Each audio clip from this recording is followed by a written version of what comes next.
Hey NPR1 listeners, my name is Rick Esparza, and I'm an engineer here at KPCC. Thank you for listening to KPCC on NPR1. Live from NPR News in Washington, I'm Louise Schiavone. Elon Musk says he's calling off his $44 billion deal to buy Twitter. NPR's Shannon Bond reports the billionaire accuses the company of failing to give him enough information about fake accounts on its platform. In a letter to Twitter, Elon Musk says the company has not given him the data and information he says he needs to understand its business. Musk has been feuding with the social network for months over its estimate of how many accounts are fake or spam. Now, the billionaire says Twitter has failed to meet the obligations spelled out in the agreement it signed, and he wants to call off the deal. Legal experts say Musk may not have grounds to simply walk away without paying a hefty price. In response to Musk's letter, Twitter's board chair said the company will sue Musk to complete the deal at the price and on the terms agreed. Shannon Bond, NPR News. Funerals and memorial services were held today for 3 of the people killed in a mass shooting at a 4th of July parade in Highland Park, Illinois. Prosecutors have charged the accused gunman with 7 counts of first-degree murder. NPR's David Shaper reports the suspect's father is defending his decision to allow his son to buy guns. Bob Cremo says he feels horrible about what he calls a senseless act of violence. He says he knows some of those injured, and his heart goes out to all affected, adding that he had not an inkling of what his son was planning. Asked if he regrets signing an affidavit allowing his son to get a firearm owner's ID card 3 years ago, Cremo told ABC News, no. I filled out the consent form to allow my son to go through the process that the Illinois State Police have in place for an individual to obtain a credit card. That's all it was. Cremo notes that his son passed a background check then and again when he renewed his card last year when he turned 21. David Shaper, NPR News, Chicago. A new law in Arizona will restrict how close people can get to police officers while recording video of them working in public. Critics see the law as trying to neuter an effective tool for holding police accountable. Matthew Casey with member station KJZZ in Phoenix reports. The law bans people from recording police activity within 8 feet with few exceptions. Daryl Crippling is president of the union called the Phoenix Law Enforcement Association. He says academy recruits are taught that anyone within 21 feet can hurt them before there's time to react. 8 feet was a compromise. I think it should be 14 or 15. But again, with technology, just because you're physically not closer doesn't mean you can't record right up close. The legislation was opposed by the Arizona chapter of the ACLU and a group of criminal defense lawyers. For NPR News, I'm Matthew Casey in Phoenix. The Dow and the S&P 500 closed slightly lower today, although the S&P ended the week up 2%. This is NPR News. Japan's former Prime Minister Shinzo Abe was assassinated this morning at a campaign rally in the Japanese city of Nara. The suspected shooter used a handmade gun in a country where this sort of violence is incredibly rare. Motoko Rich is Tokyo bureau chief for the New York Times, and she joins us now. Welcome. Thanks for having me. Do we know anything yet about who the suspected gunman is and what may have motivated him? Right now we know very little. We know his name. His name is Tetsuya Yamagumi. He's 41 years old. He lived in the neighborhood. He has said that he held a grudge against an organization that he believed was connected to Prime Minister Abe or former Prime Minister Abe, and that he did go to the site intending to kill him, but we don't really understand what he meant by that and what his motive is, but we're hoping that we'll find out more as the investigation unfurls. I mentioned that gun violence is incredibly rare in Japan. Can you talk a little bit more about that, or how unusual of an assassination this is? It's exceedingly rare. I mean, the last time there was a political assassination was in 1960, and it was carried out with knives. I mean, the other sad connection to Prime Minister Abe is that his grandfather, who was also a prime minister, was attacked by a would-be assassin, but he was stabbed 6 times and he survived that attack. But gun violence is extremely rare overall in Japan. I mean, it's very difficult to buy a gun. It's not a matter of political debate as it is in the United States. The assailant in this case, or the assassin in this case, used a homemade gun. So overall, it's just extremely rare, and everyone in Japan is shocked. I mean, we've talked to lots of people today who say, this is so un-Japanese. We couldn't believe this could happen here. It's really shattered a sense of safety that people have here. You've mentioned that people have been shattered and horrified. I wonder, how are people remembering Abe? What do you think will stand out as his legacy? First and foremost, I think people will remember that he had immense longevity. He was the longest serving prime minister in Japan's history. He ushered in an era that he dubbed Abenomics. He pushed through some laws in 2015 which allowed Japanese soldiers to participate in overseas combat missions if they were fighting alongside allies. He pushed Japan to increase defense spending. He pushed Japan onto the world stage in efforts to make Japan a leader in the region as a defense against a rising China. He curried favor with world leaders, including Donald Trump.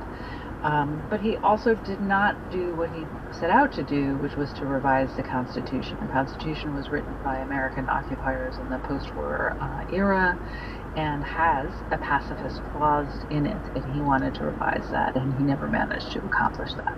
I know you've done a good deal of reporting on Abe's record with women. On that count, how do you think he'll be remembered? Well, I think on the one hand, he kind of put the issue of women's empowerment on the table.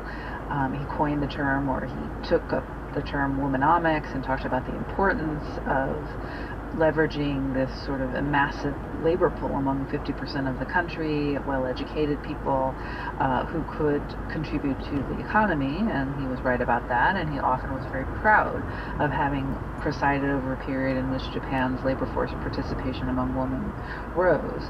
What he sometimes failed to mention was that a lot of those women were working in contract jobs without benefits, low-paying jobs, part-time jobs, and that they also carried an enormous burden at home, which was not alleviated by Japan's work culture. And over his watch, although he promised to make certain targets, like increasing the proportion of women who served in government, including in his party, and in business, none of those targets were reached while he was prime minister. So there was criticism of the fact that he made a lot of promises and didn't deliver. On the other hand, one has to give credit where credit is due. He kind of put it on the map as an issue, and now in this upcoming upper house election, more women are standing as candidates than ever before in a Japanese national election. That was Motoko Rich, the Tokyo bureau chief for the New York Times. Thank you so much. Thank you so much.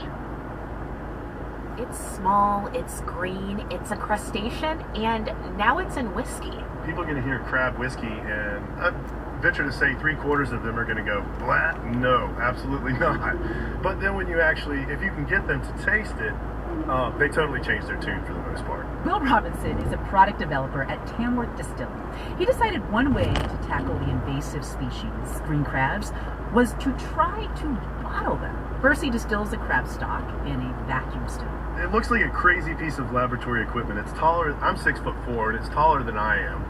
The pot, so to speak, that the liquid goes in is a bulbous shaped glass piece that holds about 20 liters, has a volume of about 20 liters of liquid. Then he adds spices like paprika, dill, and cinnamon, and everything is mixed with a bourbon base.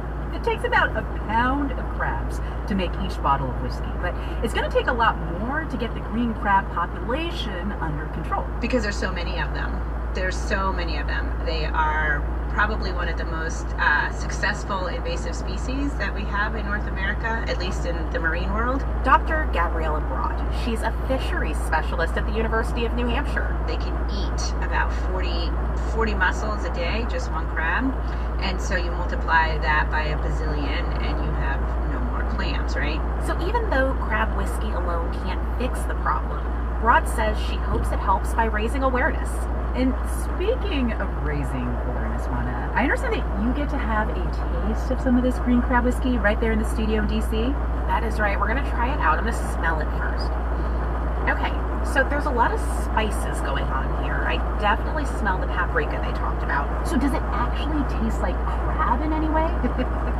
No, I do not taste any crab. But there is a nice little heat, maybe like a cousin twice removed from Fireball. We'll mail you some.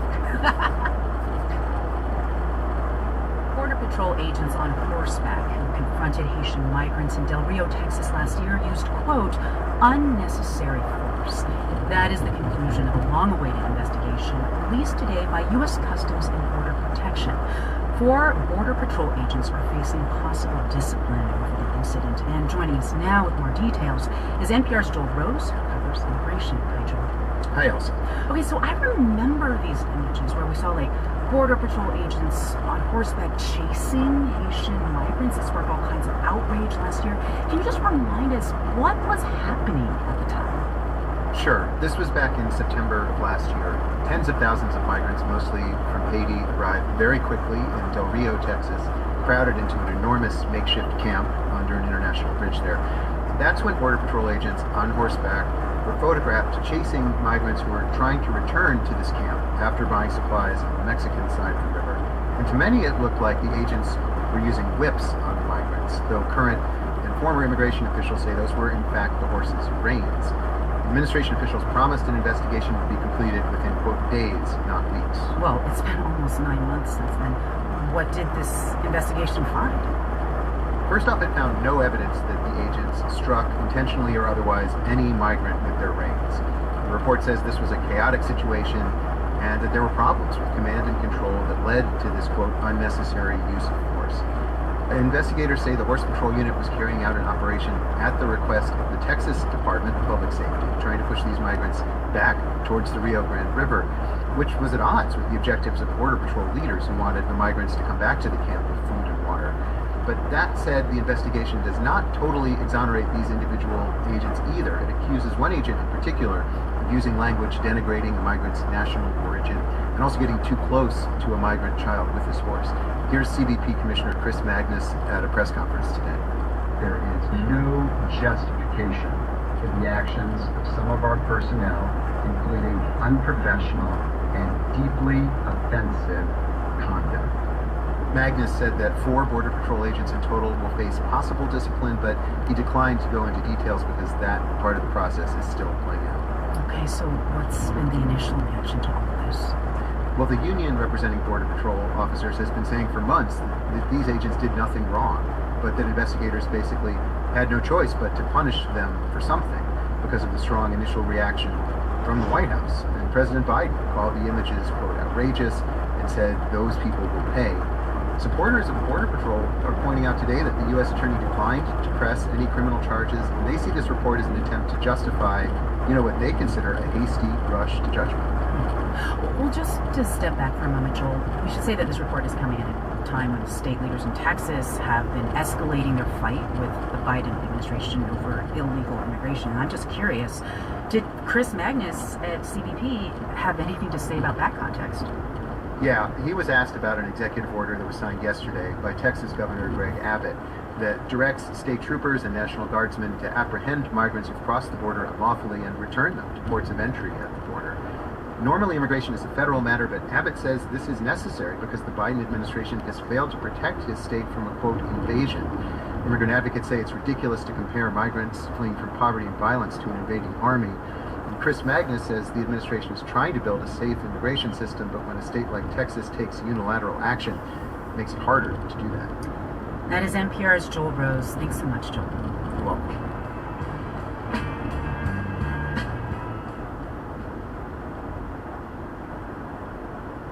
Some of us hoped Oscar Gomez would be the next Cesar Chavez, but in 1994, Gomez died of massive head wounds.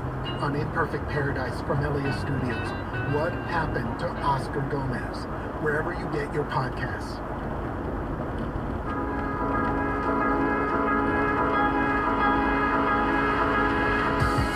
Thursday, July 7th. I'm Nick Roman with the afternoon edition of the LA Report from KPCC and LAist. Here are the stories we've been following today. Pharmacies could soon be able to prescribe Paxlovid to treat COVID-19. Paxlovid is an antiviral in pill form. It's been shown to help prevent severe illness and disease. The FDA's decision to allow pharmacists to prescribe it is expected to make it easier for patients to get immediate care. Dr. Sam Torbani is an emergency medicine specialist at LA Cedars-Sinai Medical Center.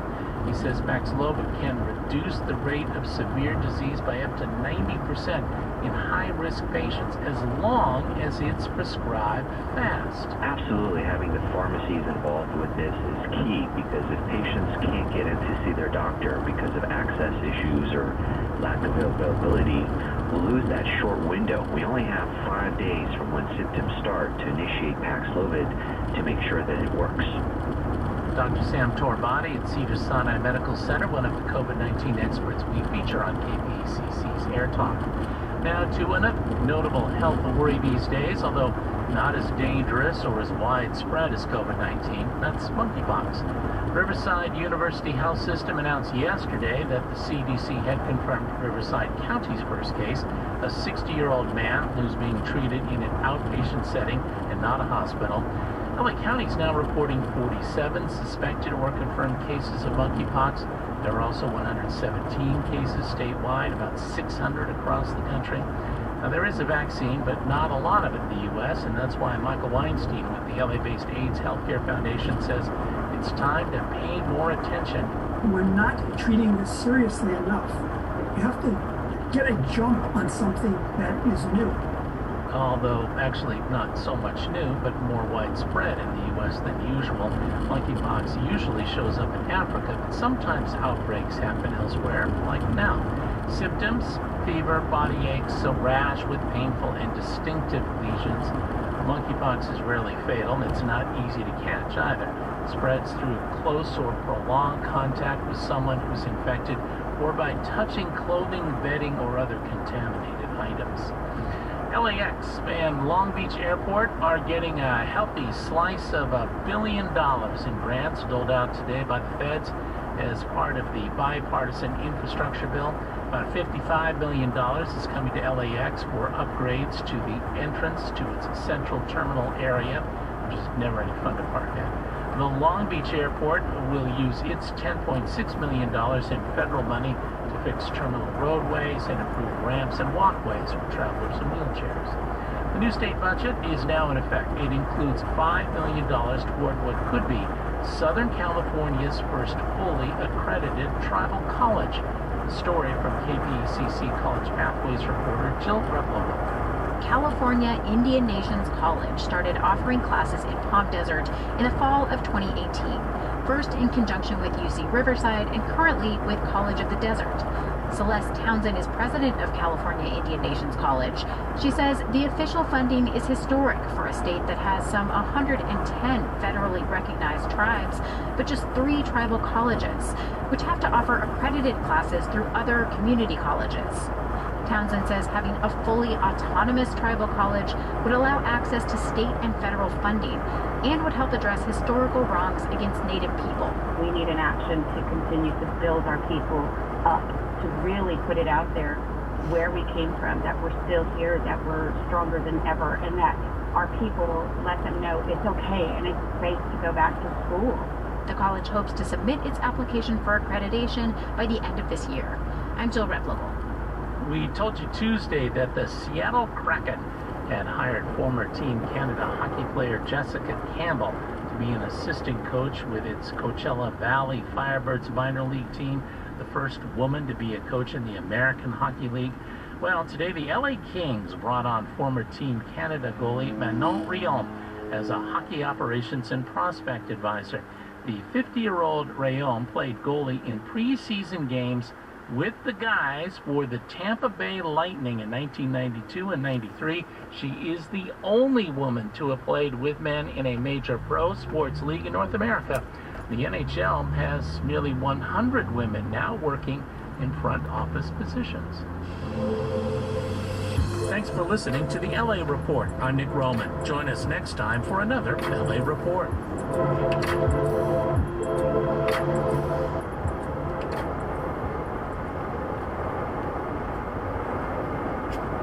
This program is made possible in part by the Corporation for Public Broadcasting, a private corporation funded by the American people.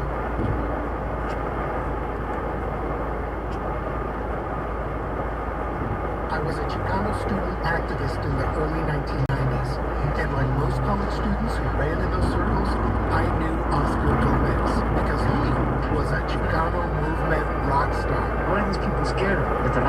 that you came to be able to go back and follow the community? A radio DJ at just 21 years old. And then... The body of 21-year-old Oscar Gomez was discovered. Gomez died of massive head wounds, but his family doesn't believe he got them from falling off a cliff. So I'm going back into the past to find out what happened to Oscar Gomez the night he died. There's, I think, a little bit of a chaotic part to him. Nobody knows what happened. Well, that's why we're here.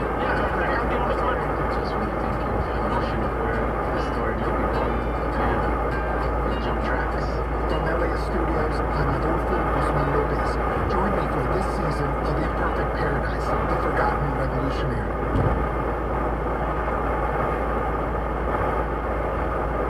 NPR.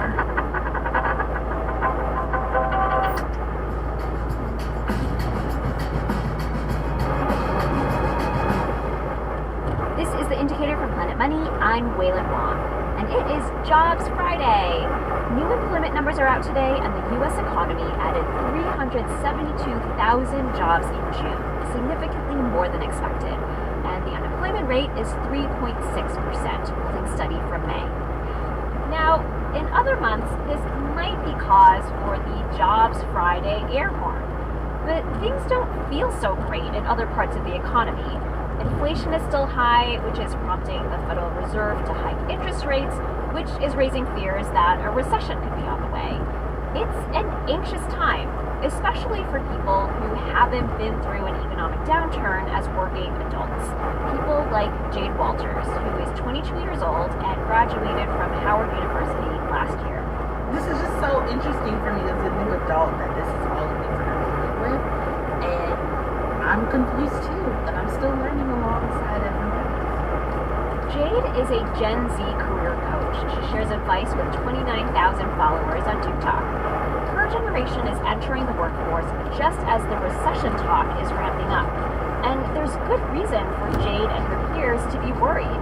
The generation before theirs still bears the scars of the last big downturn. After the break, we talk to an economist who studied the lasting effects of the Great Recession on that era's youngest workers, and we see what their experience might mean for Gen Z. This message comes from NPR sponsor ExxonMobil, which is working to supply the energy the world needs today while developing lower emission fuels for tomorrow. Learn how they're advancing climate solutions at exxonmobil.com/fuels. Support for this NPR podcast and the following message is provided by M-Files, the smarter way to work. Folders create problems. M-Files solves them with a metadata-driven document management platform to help today's knowledge workers find the right information instantly. More at m-files.com. One of the hallmarks of a recession is a large proportion of people who are available to work but can't find jobs.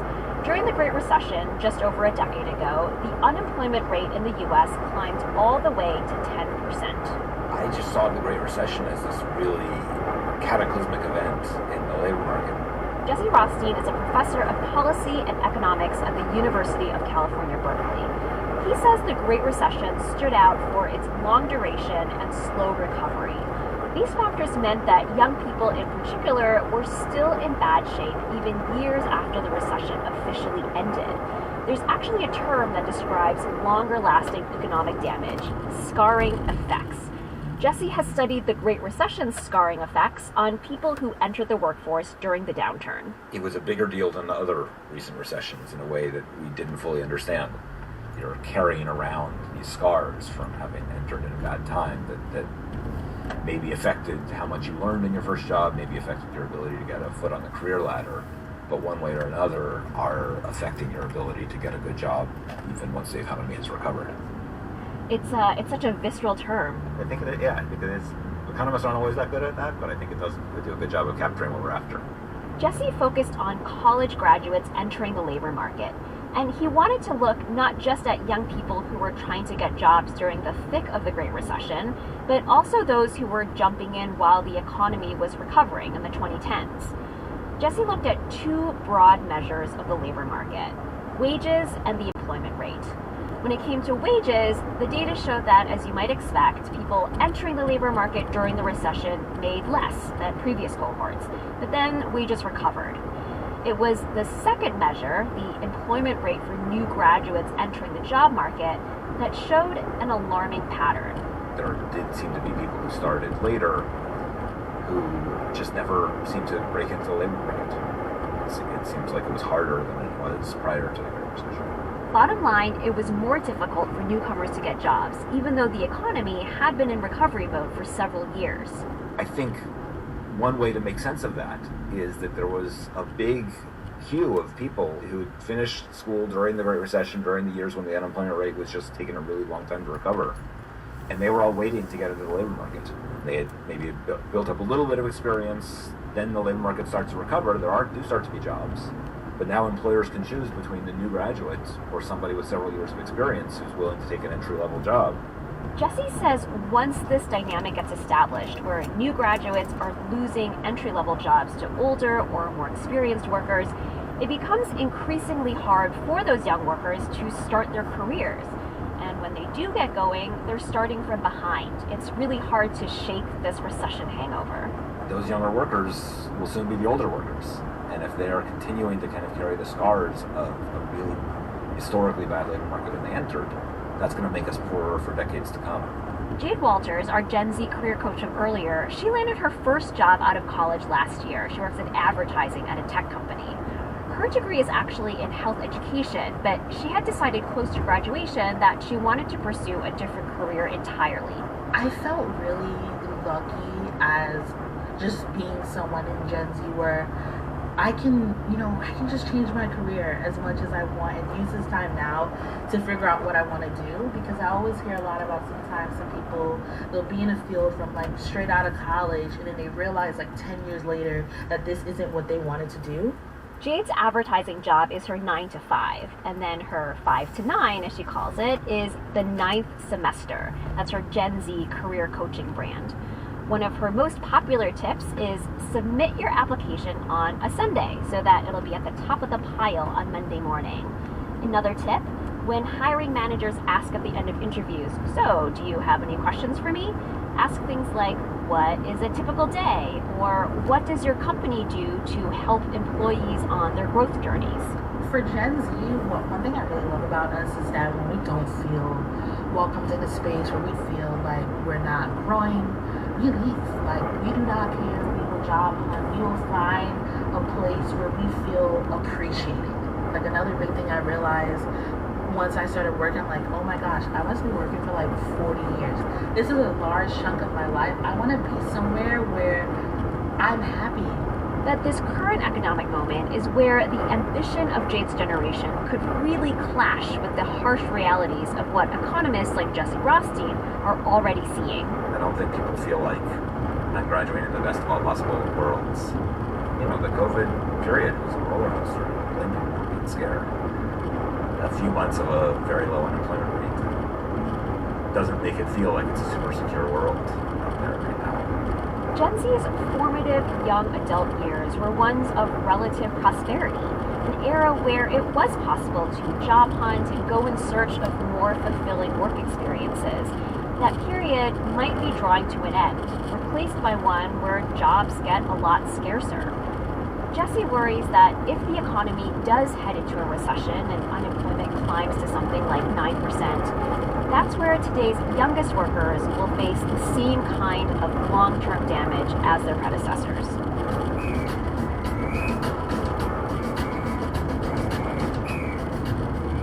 Quick reminder, The Indicator and Planet Money are looking for our fall and winter intern. If you are a Jobs Friday fanatic, you woke up at 8:30 Eastern this morning to check the numbers, this could be you. The internship is paid and would love to have you. Go to npr.org/internships. The deadline is July 17th. Again, that's npr.org/internships. This episode was produced by Brittany Cronin and Jamila Huxtable with engineering support from Debbie Daughtry. It was fact-checked by Catherine Yang. Viet Lee is our senior producer, Kate Kincannon edits the show, and The Indicator is a production of NPR.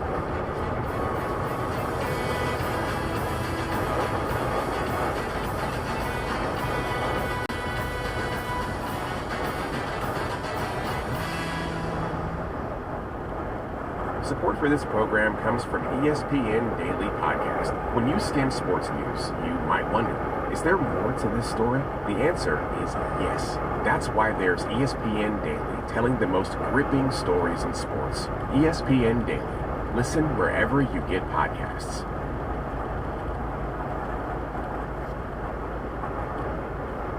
Some of us hoped Oscar Gomez would be the next Cesar Chavez, but in 1994, Gomez died of massive head wounds. On Imperfect Paradise from LA Studios, what happened to Oscar Gomez? Wherever you get your podcasts.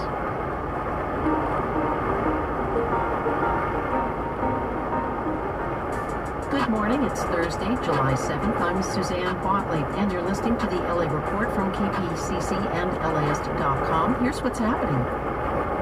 The man found guilty of murder in the fatal shooting of Nipsey Hussle could end up spending the rest of his life behind bars. 32-year-old Eric Holder Jr. is due to be sentenced in September. His attorney has indicated that they will appeal. The prosecutor in the case says that he hopes the convictions will provide some measure of closure for Hussle's family, friends, and many fans. The founder of StreetGangs.com, Alex Alonso, knew Hussle and laments the loss of the rapper, noting that he was well-loved and an irreplaceable part of the Crenshaw community. He had a street swag, but he also had an intellectual side to him, but then he was also aggressive. You know, there were so many sides to this guy. He's an entrepreneur. So it's going to be a long time before another guy like Nipsey Hussle comes, probably not in my lifetime. The defendant was also convicted of attempted voluntary manslaughter and assault with a firearm for injuring 2 other men during the 2019 attack on Hussle.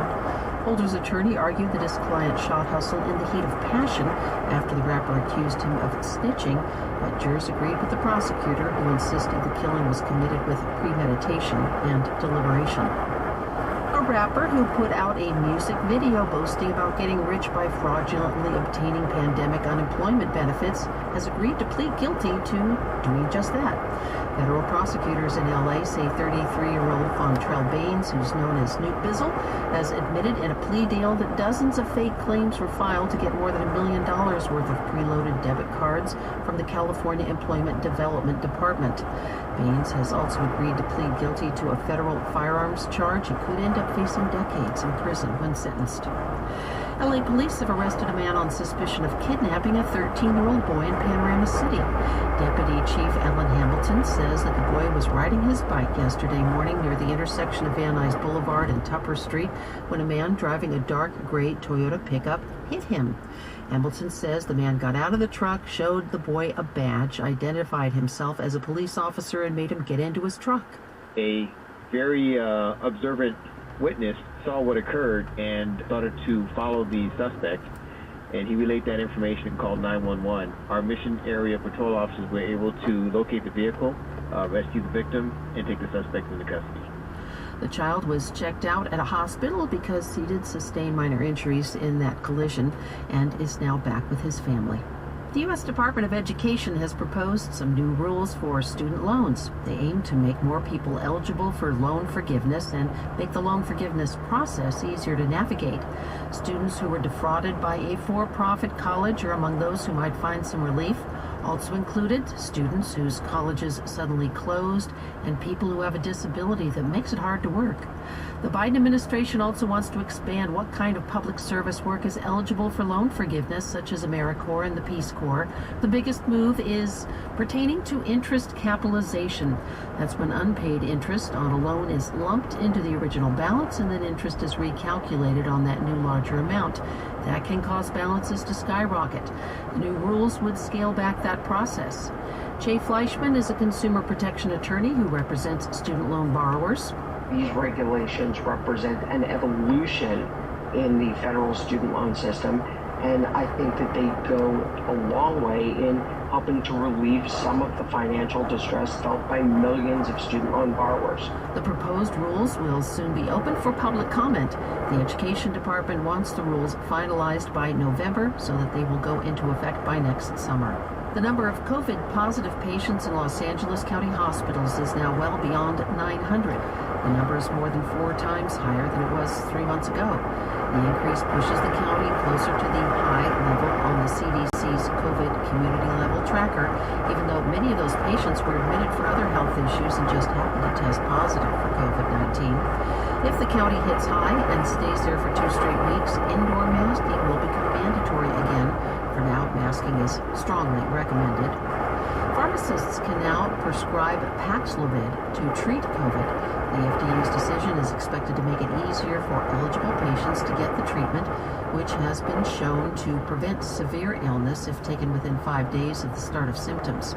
LA County Public Health Director Barbara Ferrer applauds the expanded access, but notes patients will still have to undergo a quick screening before they can get the pills. I appreciate the ability for many of our pharmacists to go ahead, step up, and help us make sure that people get this, what can be a life-saving medication.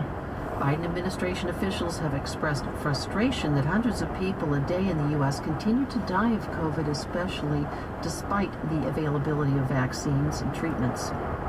Local researchers are working on a vaccine that could protect against novel coronaviruses even before they're discovered. KPCC's Julia Paskin has more. This vaccine does not involve inactive virus or messenger RNA created in a lab that tells our cells to make one kind of protein that will trigger an immune response. Instead, Caltech scientists are using a mosaic nanoparticle with pieces of spike proteins from 8 coronaviruses to trigger the immune system to make cross-protective antibodies capable of fighting off multiple viruses. Lead researcher Pamela Bjorkman says testing in monkeys and mice produced a broad immune response, including protection against a virus not included in the vaccine, providing hope that if another SARS-related coronavirus spills over into humans, and we don't even know what that might be yet, it will work against that. It will also work against the new Omicrons and the other variants of concern. The next step is to try out the vaccine on humans. That'll happen at Oxford University, likely starting in 2024. I'm Julia Paskin. We're in a warming trend away from the coast. At the beaches today, it'll be in the mid-70s into the mid-80s. Farther inland, coastal valley highs will be in the mid-80s to low 90s, and in the Riverside area, low 90s as well. Thank you for listening to the LA Report. I'm Suzanne Watley, inviting you to read more news at LAist.com and listen live at kpcc.org or on the KPCC app.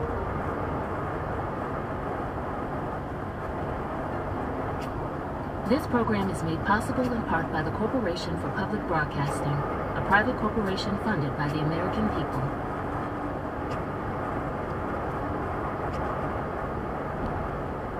Hi, my name is Marcos Trinity.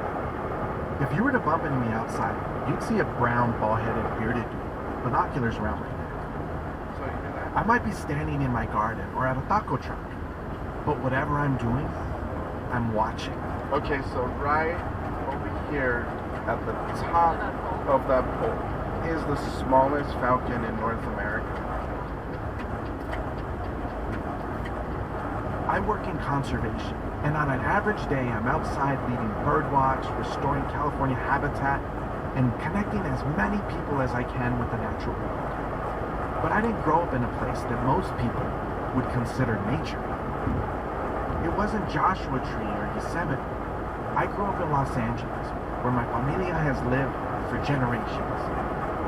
Now, when most people think about it, they have a very specific picture in mind.